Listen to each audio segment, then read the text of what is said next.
Oke adik-adik, lanjut ke soal nomor 11. Nah, di sini untuk soal nomor 11, adik-adik harus memperhatikan bacaan yang ada pada soal ini ya. Air yang mengandung besi tinggi banyak terdapat pada air sumur bor yang digali dengan kedalaman yang rendah. Kandungan besi tersebut berbentuk senyawa besi 2 bikarbonat. Nah, di sini kita garis bawahi. Untuk menghilangkannya, senyawa tersebut harus dioksidasi menjadi besi 3 hidroksida yang berbentuk endapan, sehingga dapat dipisahkan dengan cara penyaringan. Nah, oke, jadi di sini kita garis bawahi juga besi 3 hidroksidanya.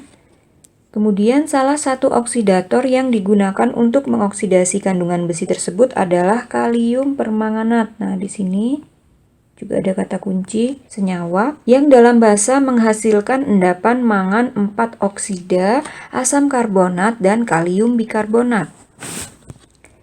Di sini juga kita garis bawahi. Nah, jadi jika ada soal dengan bacaan seperti ini, adik-adik harus bisa mencari poin-poin penting yang terkait pada soal. Nah, jadi di sini triknya jika ada soal yang mengharuskan adik-adik membaca atau menggali poin penting dalam teks, adik-adik lihat dulu soalnya di sini, apa yang dicari sehingga adik-adik bisa mengambil poin-poin penting yang ada pada bacaan sehingga adik-adik bisa efisien dalam mengerjakan soalnya. Nah, jadi untuk nomor 11 sampai 13 ini, yang nomor 11 itu diminta untuk menyetarakan persamaan reaksi, sementara pada bacaan belum ada persamaan reaksinya ya, sehingga kita perlu membuat atau menyusun unsur-unsur atau senyawa-senyawa apa saja yang bereaksi dan senyawa-senyawa apa saja yang dihasilkan pada reaksi tersebut. Oke, yang diminta persamaan reaksi setara yang sesuai dengan ilustrasi pada bacaan di atas adalah, jadi langkah pertama yang harus dilakukan adalah kita harus membentuk rumus kimia senyawa-senyawa yang bereaksi sesuai bacaan ini ya.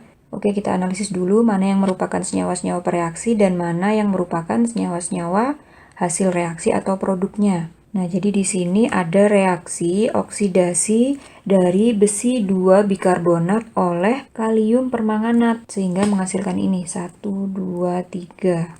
Oke, jadi reaktannya ini dan ini ya, besi. Nah, jadi reaktannya adalah besi 2 bikarbonat ini dengan kalium permanganat. Oke, jadi kita bentuk dulu rumus kimianya untuk besi 2 bikarbonat. Besi itu Fe ya, ferum. Kemudian bilangan oksidasinya 2, berarti ini berbentuk Fe2+. Nah, bikarbonat itu HCO3-.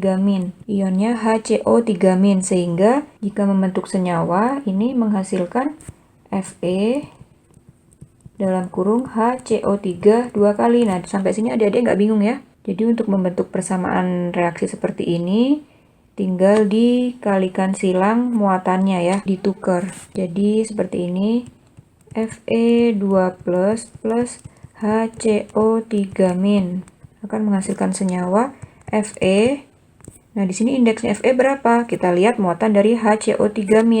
HCO3 itu muatannya -1, berarti di sini Fe-nya 1. Oke, sampai sini paham ya adik-adik ya? Kemudian HCO3. Nah, di sini nggak muat, kita ulangi. Oke, agar lebih jelas kakak tuliskan di sini. Jadi jika ada reaksi Fe2+ dengan HCO3- itu akan menghasilkan senyawa apa? Jadi caranya adalah kita tinggal menuliskan di sini Fe, kemudian indeksnya di sini berapa? Kita lihat untuk menentukan indeks Fe di sini, kita lihat jumlah muatan anionnya di sini. Nah, ini kan muatannya -1, berarti di sini jumlahnya Fe 1. Oke, kemudian kita ke HCO3-. Nah, HCO3 ini indeksnya berapa di sini? Indeksnya berapa di sini? Untuk menentukannya sama ya, kita lihat dari jumlah ion yang ada pada kationnya. Nah, di sini jumlah ionnya 2 ya, berarti HCO3-nya itu adalah 2 jumlahnya. Jadi di sini HCO3 2. Oke, adik-adik sampai sini nggak bingung ya? Nah, jadi di sini 2. Sehingga apabila ion Fe2+ dengan HCO3- bereaksi akan menghasilkan senyawa Fe HCO3 2 kali. Nah, seperti ini adik-adik, kita tulis di sini Fe HCO3 2 ditambah oksidatornya adalah kalium permanganat. Nah, kalium itu K unsurnya ya. Kemudian permanganat itu ionnya adalah MnO4-. K ini karena di golongan 1A maka muatannya +1. Jadi K plus ya. Oke, kemudian K plus dengan MnO4- ini menjadi apa? Oke, kita jabarkan di sini agar lebih jelas. K plus dengan MnO4- ini akan menghasilkan senyawa K. Karena muatannya MnO4 di sini 1, maka di sini K-nya adalah 1. Kemudian MnO4-nya berapa jumlahnya? Karena muatannya K di sini 1, maka MnO4-nya itu juga 1. Nah, seperti ini, maka bisa kita tuliskan senyawanya adalah KMnO4. Nah, sampai sini nggak bingung ya adik-adik ya? Kita tuliskan di sini KMnO4. Oke, selesai sampai di sini, maka kita bisa tuliskan produknya.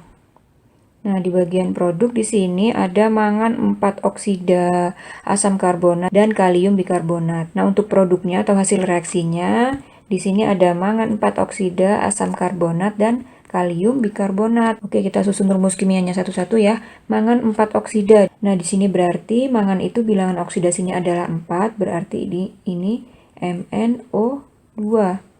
Nah, sampai sini nggak bingung ya adik-adik ya. Kenapa MnO2? Karena MnO2 di sini coba kita analisis biloknya masing-masing. Oh, itu kan biloknya min 2 kali 2 berarti min 4. Nah, agar sama dengan 0, maka Mn-nya di sini harus plus 4. Oke, berarti sesuai ya. Di sini yang diminta adalah biloknya 4. Berarti mangan 4 oksida itu rumus kimianya adalah MnO2.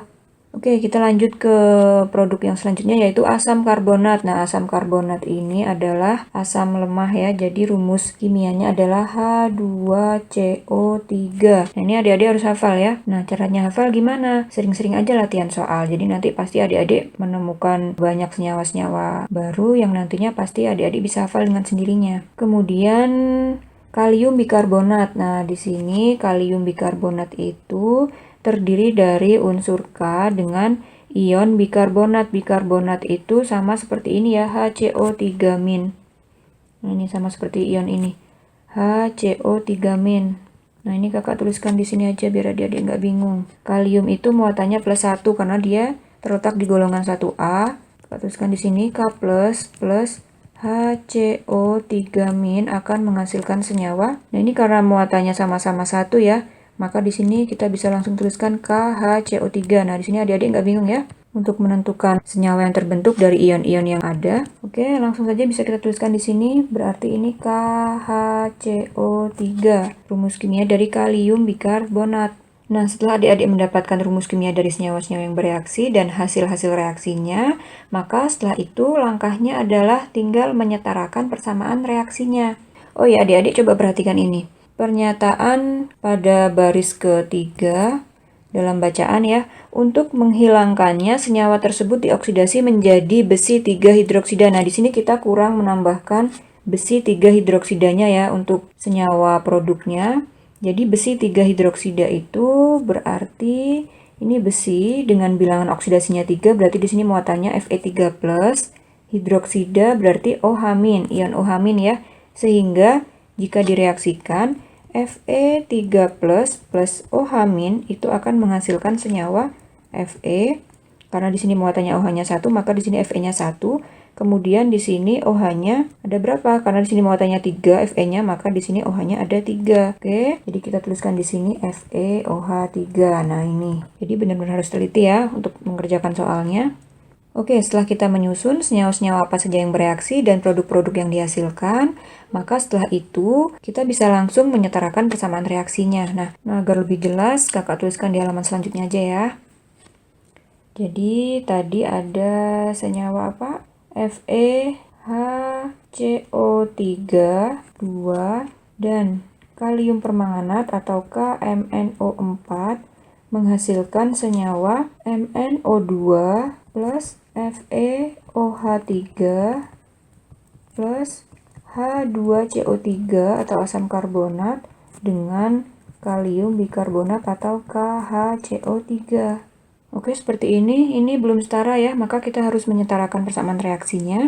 Nah, untuk menyetarakan persamaan reaksi, adik-adik bisa menggunakan dua cara. Yang pertama, cara perubahan bilangan oksidasi atau PBO, dan cara yang kedua yaitu metode setengah reaksi. Nah, di sini kakak akan gunakan cara yang perubahan bilangan oksidasi. Nanti adik-adik yang ingin menggunakan cara setengah reaksi boleh ya. Oke, jadi di sini kakak akan gunakan cara perubahan bilangan oksidasi, di mana langkah yang pertama adalah kita harus menentukan bilangan oksidasi masing-masing atom.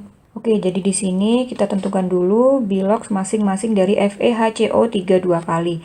Nah, langkah yang pertama yaitu menentukan bilangan oksidasi masing-masing atomnya ya. Kita tentukan dulu bilangan oksidasi dari atom-atom yang menyusun komponen FeHCO32. Nah, jadi di sini untuk menentukan biloksnya dari suatu senyawa, adik-adik tentukan dulu biloks unsur yang umum ya. Jadi di sini FeHCO3 dua kali yang umum adalah atom O dulu kita tentukan karena O itu bilangan oksidasi umumnya adalah -2. Kita tuliskan di sini -2. Nah di sini agar tidak bingung, ini cara kakak pribadi ya. Jadi agar nggak ketuker bilangan oksidasi satu atom dengan bilangan oksidasi dari jumlah atom dalam senyawanya di sini, maka adik-adik harus konsisten dalam menuliskan atau menempatkan bilangan oksidasi ya. Jadi di sini kakak tempatkan bilangan oksidasi satu atomnya ada di sebelah bawah sini, kemudian bilangan oksidasi dari jumlah semua atomnya ada di atas sini. Nah, maksudnya gimana? Maksudnya gini.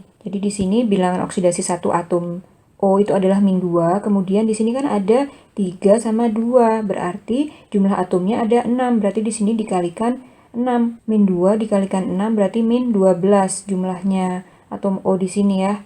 Nah, ini.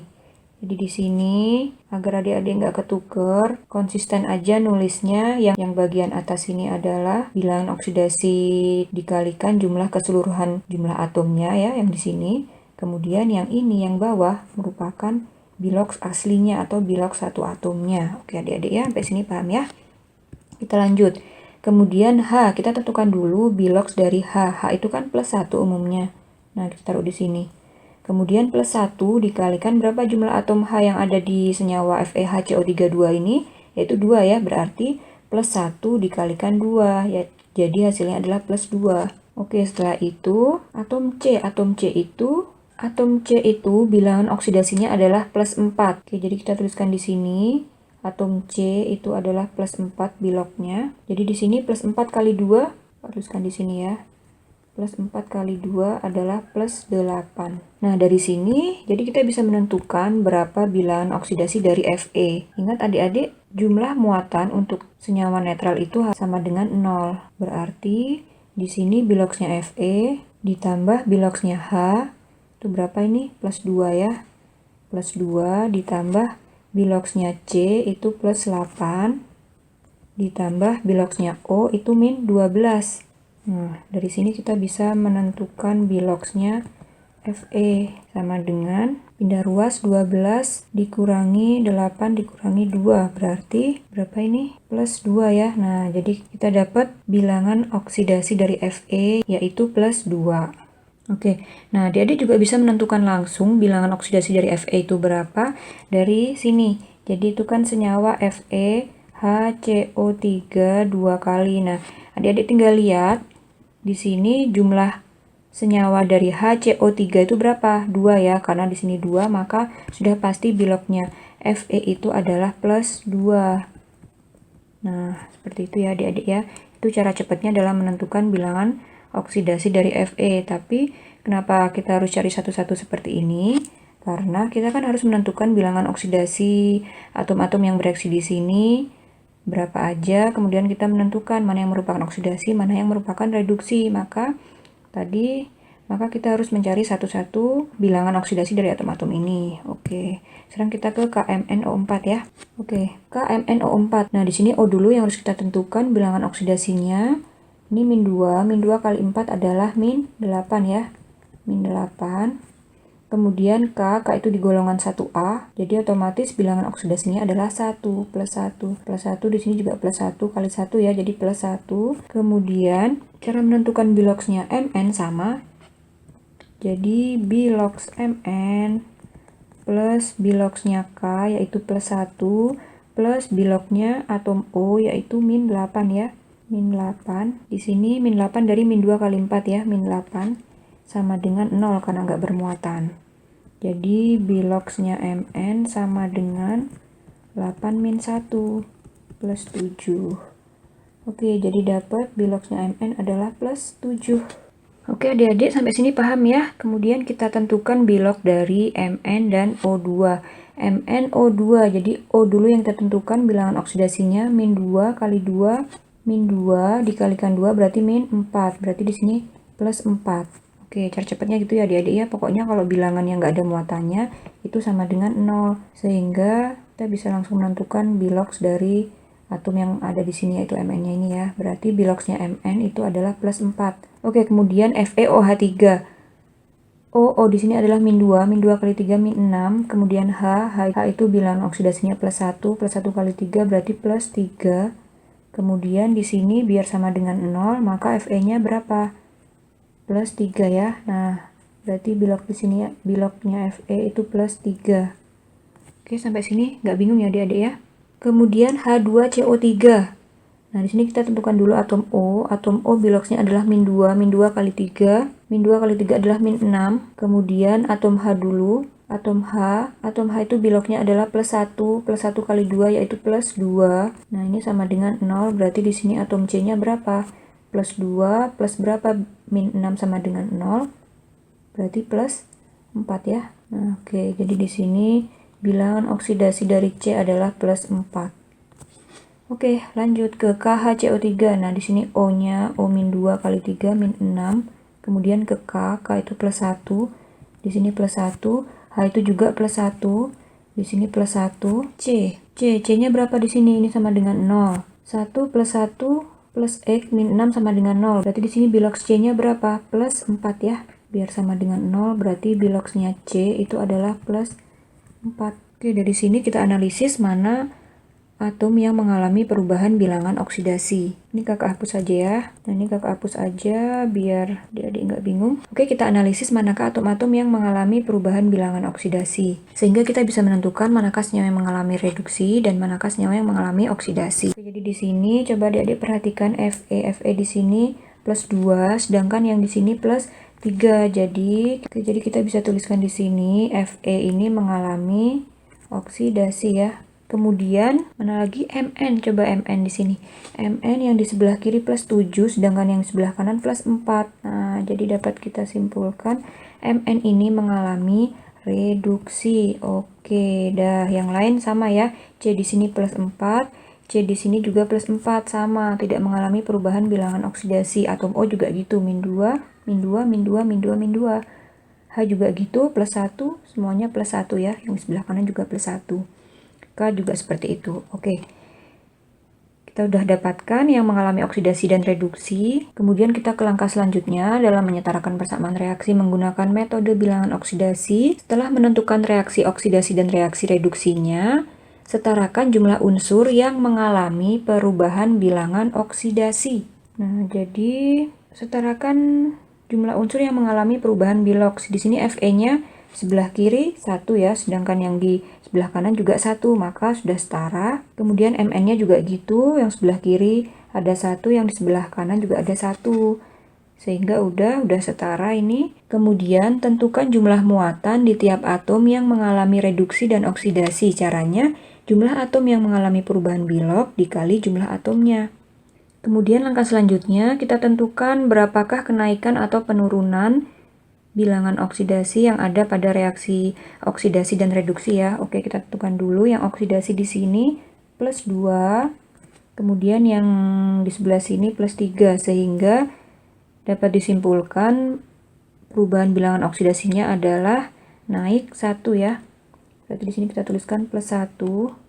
Oke, di sini kita tuliskan plus 1, naik 1 ya. Kemudian yang reduksi di sini plus 7, di sini plus 4, berarti turun 3. Kita tuliskan di sini turun 3.